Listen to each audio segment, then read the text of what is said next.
دیکھیے ہر انسان محسوس کرتا ہے کہ اس کے اندر کوئی خیر کا جذبہ بھی ہے اور شر کا مادہ بھی ہے. خیر و شر کی ایک جولان گاہ ہے انسان کی شخصیت کا جو اندرونی پہلو ہے، اس کے اندر ایک خیر و شر کی کشمکش مسلسل چلتی ہے.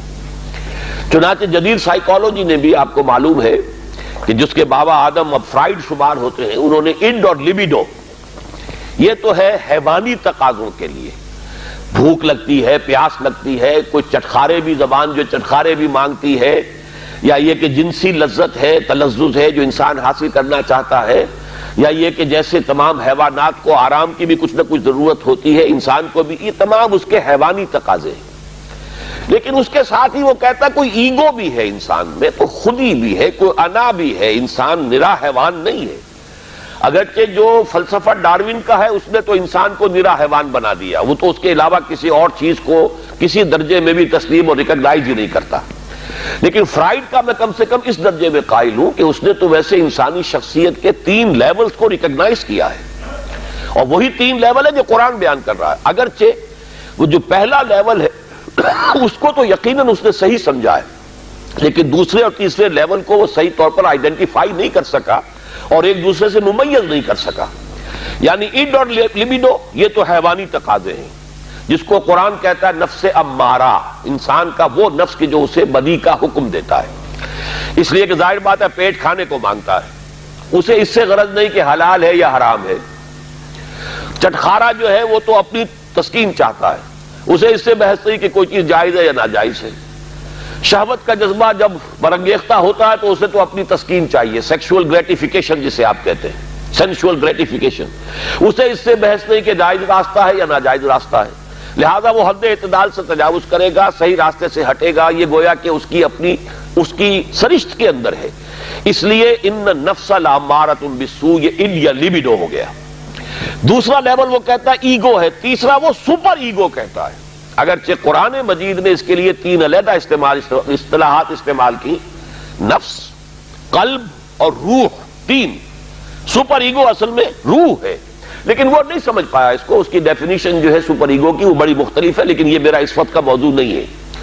اس وقت میں صرف یہ چاہتا ہوں کہ ریکگنائز کریں کہ یہ انسان کے اندر 2 پہلو ہیں جن میں کشاکش ہے. ایمان مجھے روکے ہے تو کھینچے ہے مجھے کفر، کعبہ میرے پیچھے ہے کلیسا میرے آگے ہے. ہر انسان کو محسوس ہوتا ہے کہ ہے. اب اس میں ہر شخص یہ سمجھتا ہے کہ اگر کوئی شخص با ہمت ہے، دنیا میں کوئی بڑا کام کرنا چاہتا ہے، ایک تو یہ کہ عام آدمی ہے، حیوانوں کی سطح پر بس اپنے تقاضے پورے کیے اور زندگی بسر کر دی، بتا دی، جس کو میں کہا کرتا ہوں کہ زندگی اس نے نہیں بتائی، زندگی نے اسے بتایا ہے. زندگی نے اسے گزارا ہے، اس نے زندگی نہیں گزاری. زندگی تو وہ شخص گزارتا ہے جو اپنا کوئی ہدف معین کرتا ہے، کوئی آئیڈیل، کوئی آدرش، کوئی نصب العین وہ اس کی زندگی میں ہے، جس کے لیے وہ محنت کرتا ہے، بھاگ دوڑ کرتا ہے، اس کے حصول کی کوشش کرتا ہے. اب جو شخص بھی اپنے سامنے کوئی ہدف رکھے گا، مقصد رکھے گا، آدرش رکھے گا، اسے جو کام کرنا ہے اس میں اسے یقیناً اپنے نفسانی تقاضوں کو مارنا پڑے گا، دبانا پڑے گا. ساری رات سوئیں گے اگر پاؤں پھیلا کر تو زندگی میں کہاں اونچا مقام حاصل کریں گے. آپ انگریزی میں بھی محاورہ جانتے ہیں، burning mid night oil, mid night lamp, ساری رات آدھی رات جاگ کر کام کرتے ہیں. تبھی تو یہ کہ جو حضرت علی نے بھی کہا ہے کہ یغوث البحر من طلب العالی ومن طلب العلا سہر اللیالی. جو شخص چاہتا ہے کہ میں موتی سمندر کی تہہ میں سے نکال کر لاؤں تو اسے ظاہر بات ہے کہ اسے سمندر میں غوطہ لگانا پڑے گا.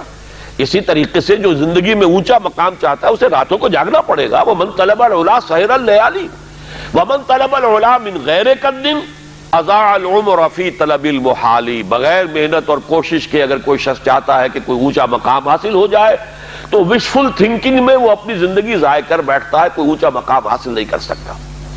گویا کہ کوئی بھی صاحب ہمت آدمی دنیا میں کوئی کام نہیں کر سکتا جب تک کہ اپنے حیوانی تقاضوں کو ذرا دبائے نہ، قابو میں نہ رکھے، اپنے کنٹرول میں نہ رکھے. اس کے لیے لفظ ہے سیلف کنٹرول، ضبط نفس. یعنی ہمارے اندر جو ہماری خودی ہے، مانوی شخصیت ہے. میں اس وقت ایگو اور سپر ایگو ان دونوں کو جمع کر کے لفظ استعمال کر رہا ہوں. انا، یہ جو ہماری انا ہے، یہ میں جو ہے یقیناً میرے اس حیوانی وجود سے علیحدہ شے ہے. جب میں کہتا ہوں میرا جسم، وہ میں کون ہے جس کا کہ یہ جسم ہے؟ وہ میں کوئی علیحدہ شے ہے نا اس سے. میری آنکھ، میرے کان، میرا سر، میرے پاؤں، میرا ہاتھ، میری ٹانگیں، یہ سب کچھ تو میرا جسم، میرا وجود. میں کون ہے؟ وہ انا ہے، وہ خودی ہے، وہ ایگو ہے، وہ سیلف ہے. تو یہ جو خودی ہے، یہ جو سیلف ہے، یہ جو انا ہے، یہ جو ایگو ہے، یہ اگر اتنا قوی نہیں ہے کہ وہ اپنے حیوانی تقاضوں کو کنٹرول میں رکھ سکے تو پھر زندگی میں کوئی بڑا کام وہ نہیں کر سکتا. پھر زندگی اسے گزار جائے گی، وہ زندگی بسر نہیں کرے گا. تو گویا کہ ضبط نفس ہر صاحب ہمت اور کسی بھی صاحب مقصد انسان کے لیے لازم ہے کہ وہ اپنے نفس کو کنٹرول کرے. اب ظاہر ہے اس کے لیے یہی کرنا پڑے گا تاکہ ہم اپنے آپ کو خوگر بنائیں، بھوک کا، پیاس کا، سختیوں کا، رات کو جاگنے کا، مشقتیں جھیلنے کا خوگر بنائیں. تو روزہ گویا کہ بالکل واضح طور پر سامنے بات آ گئی، اور یہ سب سے اونچا لیول سمجھ لیجئے جس کو ہم کہیں گے رائٹنگ آن دی وال. جیسے پانی زمین پر ہمیں بہتا ہوا دریا کا نظر آ رہا ہے، سرفیس واٹر، یہ گویا کہ اس کے مطابق سیلف کنٹرول، ضبط نفس کی ایک مشق ہے روزہ. بھوکا رہنا، پیاسا رہنا، تاکہ ہماری خودی، ہماری انا، ہمارا سیلف، ہماری ایگو، وہ ہمارے اڈ اور لیبیڈو پر، حیوانی تقاضوں پر، ان کے اوپر پوری طرح قابو یافتہ ہو. اب اس کی مثال یوں سمجھیے کہ جیسے گھوڑا اور اس پر سوار.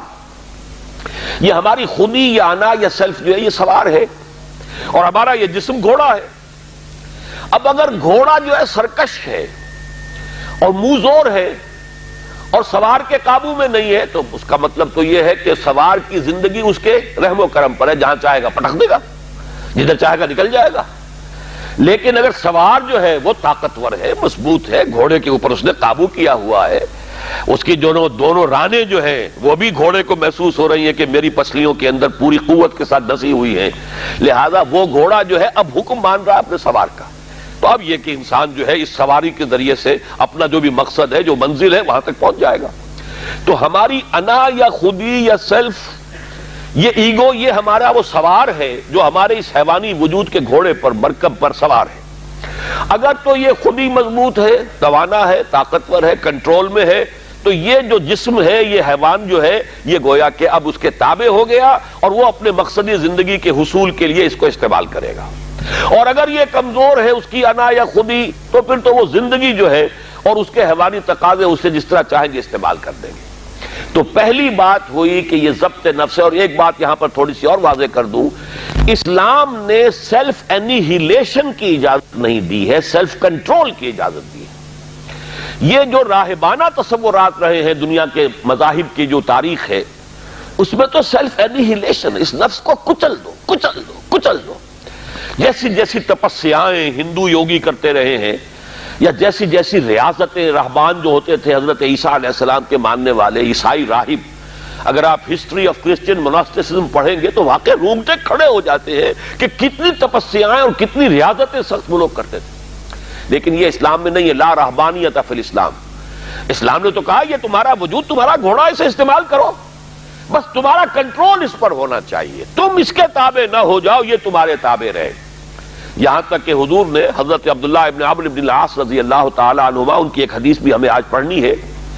حضرت عمرو بن العاص جو ہیں وہ تو بڑے سیاستدان اور جرنیل، وہ تو اور طرح کے انسان تھے مزاجی اعتبار سے، اور یہ جو ان کے بیٹے ہیں عبداللہ ابن عمرو بن العاص، یہ انتہائی زاہد و عابد، انتہائی زاہد، ہر روز روزہ اور پوری رات کھڑے ہیں، نوافل پڑھ رہے ہیں. تو حضور کو جب معلوم ہوا، بلایا، یا عبداللہ اولم اخبر انک تصوم الدہر و تقوم اللیل.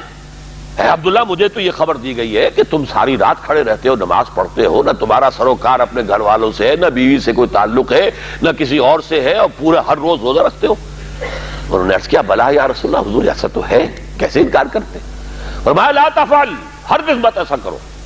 فَإِنَّ لِنَفْسِكَ عَلَيْكَ حَقًّا. ذرا یہ حدیث کے ان الفاظ کو نوٹ، تمہارے نفس کا بھی تم پر حق ہے. اس نفس کو کچلنا نہیں ہے، اس کو کل نہیں کرنا ہے، سیلف انیہیلیشن نہیں ہے، اس کا بھی حق ہے. تمہارا حق ہے کہ تم اپنے نفس کو تغذیہ بھی فراہم کرو، تقویت بھی دو، اس کے تقاضے پورے کرو، اس کے لیے مناسب وقفہ آرام کا بھی رکھو، یہ نفس کے بھی حقوق ہیں۔ وَإِنَّ لِنَفْسِكَ عَلَيْكَ حَقًّا وَإِنَّ لِزَوْجِكَ عَلَيْكَ حَقًّا وَإِنَّ لِزَوْرِكَ عَلَيْكَ حَقًّا، تمہارے نفس کا بھی تم پر حق ہے، تمہاری بیوی کا تم پر حق ہے، تمہارے جو بھی آنے والے ملنے والے ہیں، وزٹرز ہیں، زیارت کرنے والے، ان کا بھی تم پر حق ہے، تو سب کا حق ادا کرنا ہے۔ تو اس نفس کا بھی حق تو ادا کرنا ہے، لیکن اسے کنٹرول میں رکھنا ہے۔ تو پہلی بات تو یہ سمجھ میں آئی کہ صوم ایز سچ، ابھی رمضان کا ہم نے کوئی تذکرہ نہیں کیا، یہ صوم جو ہے کھانا پینا کچھ عرصے کے لیے روکنا، کچھ اور اپنی خواہشات پر قدغن لگانا، یہ گویا کہ ایک ایکسرسائز کے طور پر سامنے آئی سیلف کنٹرول کے لیے۔ لیکن اس سے اگلا مرحلہ آتا ہے، اگر یہ ایکسرسائز میں نے خود معین کی ہوتی تو اس کا مسئلہ کچھ اور ہوتا، لیکن چونکہ یہ ایکسرسائز جس کا نام صوم ہے یہ اللہ نے فرض کی ہے، گویا کہ اگر میں کچھ نہیں کھا رہا ہوں تو اس لیے نہیں کھا رہا کہ اللہ کو اس کا کھانا اس وقت پسند نہیں ہے، میں اگر نہیں پی رہا ہوں تو اس لیے نہیں پی رہا کہ اللہ کی طرف سے اجازت نہیں ہے، میری منکوحہ بیوی موجود ہے لیکن میں اگر اس سے اس وقت ہم بستر نہیں ہو رہا تو اس لیے نہیں ہو رہا کہ میرے رب کا حکم نہیں ہے۔ گویا کہ اب یہاں کیا معاملہ ہوا کہ خودی کو مضبوط کرو لیکن پھر اسے خدا کے سامنے جھکا دو۔ یہ جب انسان کی خودی مضبوط ہو، پہلا مرحلہ تو یہ ہے، اگر آپ کی خودی مضبوط نہیں ہے اور ایاک نعبد و ایاک نستعین، اندر سے نفس کہہ رہا ہے کہتے رہو تم ایاک نعبد و ایاک نستعین، میں تو نہیں مانتا حکم، تم جھک بھی گئے ہو رکوع میں، تمہارا جسم تو جھکا ہے، تمہاری مانوی شخصیت تو اکڑی ہوئی کھڑی ہے، وہ جھکنے کو تیار ہی نہیں۔ وہ جو کہتے ہیں مولانا روم کہ نفس ما ہم کم طرف فرعون نیست لیکن اورا ایرا نیست، میرا نفس بھی فرعون سے کوئی کم تو نہیں ہے۔ فرعون نے کہا تھا الیس لی ملک مصر، کیا مصر کی بادشاہی میری نہیں ہے؟ وہذہ الانہار تجری من تحتی، اور یہ سارا اریگیشن سسٹم میرے کنٹرول میں، جس کو چاہوں پانی دوں، جس کو چاہوں روک دوں۔ اسی طرح میرا جسم کہتا ہے، میرے اندر کا نفس کہتا ہے یہ میرا وجود ہے، اس میں میرا حکم چلے گا، میں نہیں جانتا کیا حلال کیا حرام، کون خدا کیا اس کے احکام۔ تو یہ جو نفس کہتا ہے نفس ما ہم کم طرز فرعون نیست لیکن اورا ایرا نیست، چونکہ فرعون کے پاس لاؤ لشکر بھی تھا، اس نے ڈنکے کی چوٹ بھی کہہ دیا انا ربکم الاعلی، میرے پاس لاؤ لشکر نہیں ہے، میں کہہ تو کچھ نہیں سکتا، لیکن میرا نفس اندر سے یہی کہتا ہے کہ یہ میری اقلیم ہے، یہ میری سلطنت ہے، اس پہ میری مرضی چلے گی۔ اس حوالے سے جب تک کہ انسان کی خودی جو ہے قابو یافتہ نہیں ہے اپنے وجود پر، اس وقت تک اس کا یہ کہنا ایاک نعبد و ایاک نستعین بے معنی ہے، اس کا کوئی مفہوم ہی نہیں۔ میں اس کی مثال یہ دیا کرتا ہوں کہ فرض کیجئے شہنشاہ اکبر کا دور ہے یا شاہجہاں کا یا جہانگیر کا، اور کوئی ہندو راجا کہیں کا تھا، اس سے پہلے باغی تھا، اب وہ حاضر ہوا ہے سر اطاعت خم کرنے کے لیے، تو اس کا یہ فعل اسی وقت بامانی ہے جب اس کی اپنی حکومت اس ریاست میں قائم ہے۔ اگر معلوم ہو کہ وہ تو وہاں بغاوت ہو چکی، وہاں تو کسی اور کی حکومت ہے، اب یہ آیا ہے اطاعت قبول کرنے کے لیے، تو اس کا آنا بے معنی ہے۔ بالکل یہی ہے ہمارا، جب میرا اپنے وجود پر کنٹرول ہی نہیں تو میں کس چیز شے کو اللہ کے سامنے پیش کر رہا ہوں۔ اسلمت وجہی الیک، اللہم انی وجہت وجہی الیک واسلمت نفسی الیک، اے اللہ میں نے اپنے نفس کو تیرے سامنے جھکا دیا ہے، تیرے سامنے سرنگوں کر دیا ہے، وہ نفس تو میرا کہنا مان ہی نہیں رہا۔ تو پہلی بات تو یہ ہے کہ خود ہی اتنی طاقتور ہو کہ وہ اپنے وجود کے اوپر حکمران ہو، پھر وہ اپنی پوری شخصیت کے ساتھ اللہ کے سامنے جھکے۔ جب یہ مضبوط اور توانا خودی خدا کے سامنے اپنے آپ کو گرا دیتی ہے، بچھا دیتی ہے، اس کا نام تقوی ہے، اللہ کا تقوی، وہ کیفیت نفس کی جس میں ایک یوں سمجھئے وہ شخصیت جو سپلٹ نہیں ہے، جو کہ آرگینک ہول کی حیثیت سے یہ ایک شخصیت ہے، اور اس کے اندر اس کی خودی جو ہے حاکم اور حکمران ہے، وہ خودی اب اپنے آپ کو اللہ کے سامنے سرڈگوں کر رہی ہے، اور اس نے اپنے آپ کو اللہ کے حوالے کر دیا ہے۔ اسلمت نفسی الیک وفوضت امری الیک واسنبت ظہری الیک۔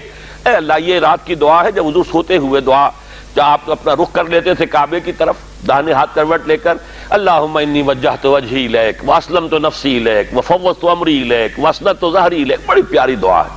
لیکن یہ ساری چیزیں بامانی اس وقت ہوں گی جب آپ کی خودی اتنی طاقتور ہے کہ اپنے وجود پر حکمران ہے۔ تو گویا کہ ضبط نفس، لیکن اس سے آگے بڑھ کر ضبط نفس کے ساتھ اللہ کی اطاعت، اور اس کا تقوی در حقیقت یہ ہے غرض و غایت اس ریاضت یا عبادت صوم کی.